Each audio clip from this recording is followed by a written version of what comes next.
Hey guys, welcome back to Mogul Monday. Today we'll talk about why Bitcoin is currently a bad currency. Don't forget to like and subscribe. Let's head into it.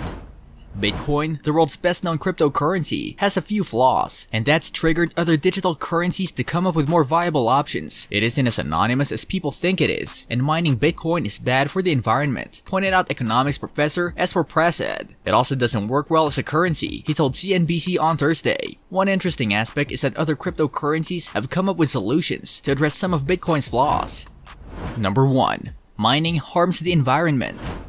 Bitcoin mining refers to the energy-intensive process required to produce new coins and ensure the payment network is secured and verified. The electricity used when transactions are validated on the Bitcoin blockchain, as well as the mining process, is certainly not good for the environment. A single Bitcoin transaction generates the same amount of electronic waste as throwing 2 iPhones in the bin, according to a new analysis by economists from the Dutch Central Bank and MIT. While the carbon footprint of Bitcoin is well studied, less attention has been paid to the vast churn in computer hardware that the cryptocurrency incentivizes. Specialized computer chips called ASICs are sold with no other purpose than to run the algorithms that secure the Bitcoin network, a process called mining that rewards those who partake with Bitcoin payouts. But because only the newest chips are power efficient enough to mine profitably, effective miners need to constantly replace their ASICs with newer, more powerful ones. The lifespan of Bitcoin mining devices remains limited to just 1.29 years. As a result, we estimate that the whole Bitcoin network currently cycles through 30.7 metric kilotons of equipment per year. This number is comparable to the amount of small IT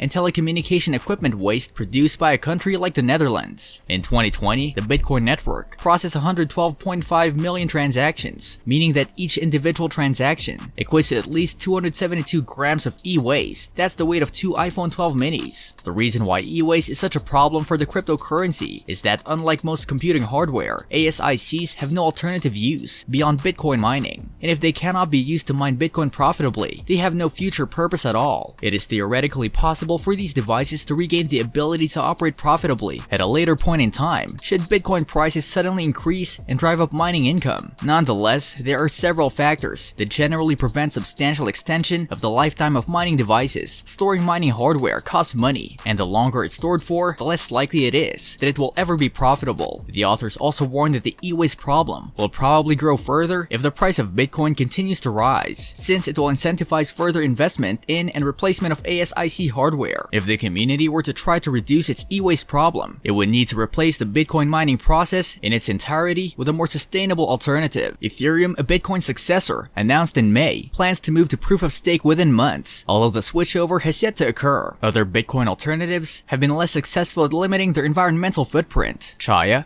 a cryptocurrency that is built on a proof of time and space algorithm, has been accused of leading to shortages in hard drives and SSDs, a type of storage medium popular in fast computers. Instead of just wasting electricity, Chaya chews through SSDs at a fantastic rate, and also has thoroughly wrecked the market for big HDs. Number 2. Not so anonymous after all. Earlier this month, US law enforcement officials said they were able to recover $2.3 million in Bitcoin paid to a criminal cyber group involved in the ransomware attack on Colonial Pipeline in May. The FBI said its agents were able to identify a virtual currency wallet that the hackers used to collect payment from Colonial Pipeline. The main idea of Bitcoin was to provide pseudonymity, but it turns out that if you use Bitcoin a lot, and especially if you use Bitcoin to get any real goods and services, then it becomes possible eventually to link your address or your physical identity to your digital identity. Number 3. Doesn't work well as a currency. In theory, Bitcoin was supposed to provide an anonymous and efficient medium of exchange, but it hasn't worked in that respect. Rather, it's slow and cumbersome to use Bitcoin to pay for goods and services, and the market is very volatile. Bitcoin has become a speculative asset for people who hope it will appreciate in value, rather than because they want to use it as a payment mode. What do you think about Bitcoin? Would you invest in this cryptocurrency? Let us know in the comment section.